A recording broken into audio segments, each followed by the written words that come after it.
Esta es una dedicación especial para una persona muy especial, que cuando la conocí, lo primero que le dije es: véngase para acá, mami. Esto fue lo que le dije. Vamos a portarnos mal toda la noche en el cuarto de un hotel, donde nadie te podrá encontrar.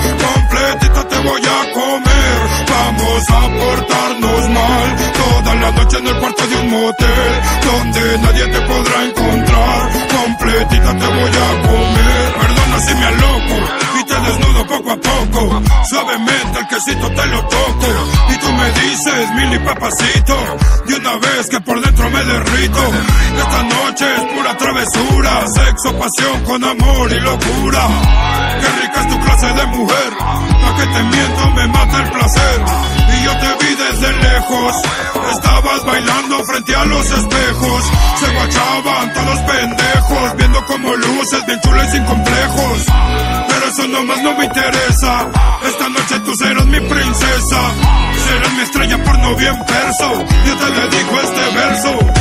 Vamos a portarnos mal toda la noche en el cuarto de un hotel, donde nadie te podrá encontrar. Completita te voy a comer. Vamos a portarnos mal toda la noche en el cuarto de un motel, donde nadie te podrá encontrar. Completita te voy a comer.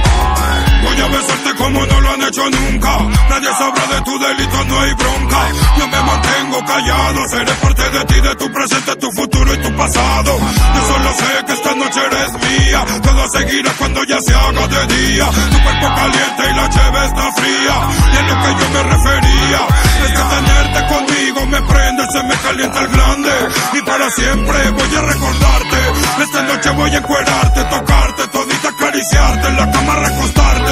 Me vuelvo un enfermo loco, un grito y un gemido te provoco y me aloco. Cuando yo te toco poco a poco,